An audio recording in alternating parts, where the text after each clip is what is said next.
ഓരോ പ്രവാസിയും വേറെ ലെവലാണ്. അവർ അന്യനാട്ടിലാണെങ്കിലും അവരുടെ മനസ്സിലും തലയിലും എപ്പോഴും നമ്മുടെ നാട്ടുകാരും വീട്ടുകാരും ആയിരിക്കും. നമ്മുടെ നാട്ടിൽ ആരെങ്കിലും ഒരാൾ മരിച്ചാൽ ഫസ്റ്റ് വിളിക്കുന്നത് പ്രവാസിയായിരിക്കും. എടാ ഇന്നൊരാൾ മരിച്ചല്ല, നീ അവിടെ പോയില്ലേ, എന്തായിരുന്നു സംഭവം? അപ്പോഴായിരിക്കും നമ്മൾ അറിയണത് ഇയാൾ മരിച്ച എന്ന്. നിങ്ങൾക്കറിയോ, ഓരോ പ്രവാസിയുടെയും കട്ടിലിന്റെ അടിയിൽ അവരുടെ സ്റ്റോർ റൂമാണ്. ഏതെങ്കിലും മാളിലോ എവിടെയെങ്കിലും പോകുമ്പോൾ ഓഫറിൽ ഒരു സാധനം കാണുമ്പോൾ അപ്പം അവർക്ക് തലയിൽ ചിന്ത വരും, ഓ വൈഫ് വിളിച്ചോ പറഞ്ഞിട്ടുണ്ടായി, ഉമ്മ വിളിച്ചോ പറഞ്ഞിട്ടുണ്ടായി, ഈ ഫ്രൈ പാൻ നാട്ടിൽ പോകുമ്പോൾ കൊണ്ടുപോവാ എടുത്തു വെക്കും, ആ കുക്കർ നാട്ടിൽ പോകുമ്പോൾ കൊണ്ടുപോവാ എടുത്തു വെക്കും, മിഠായി ഓഫറിലുണ്ട നാട്ടിൽ പോകുമ്പോൾ കൊണ്ടുപോയി എടുത്തു നോക്കുക. അങ്ങനെ ഓരോന്ന് എടുത്തു വെച്ച് ആ പെട്ടി നിറഞ്ഞു കഴിയുമ്പോൾ അപ്പോൾ അവർക്ക് ചിന്ത വരും നാട്ടിൽ പോകാനുള്ള. നാട്ടിൽ ചെന്ന് കഴിഞ്ഞാലോ ഭാര്യക്കൊരു കവറ്, ഭാര്യയുടെ വീട്ടുകാർക്കൊരു കവറ്, ജ്യേഷ്ഠനൊരു കവറ്, ഉമ്മാക്കും ഉപ്പാക്കും ഒരു കവറ്, ജ്യേഷ്ഠന്റെ അനിയത്തിക്ക് ഒരു കവറ്, അങ്ങനെ അപ്പുറത്തെ വീട്ടിലെ പിള്ളേർക്ക് വരെ ചോക്ലേറ്റ്.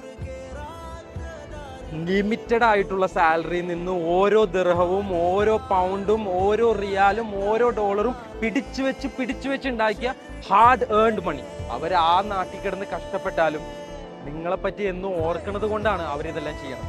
അതുകൊണ്ട് ഒരിക്കലും ഒരു പ്രവാസിയെ മറന്നു കളയരുത്, അവരെ തള്ളി പറയരുത്.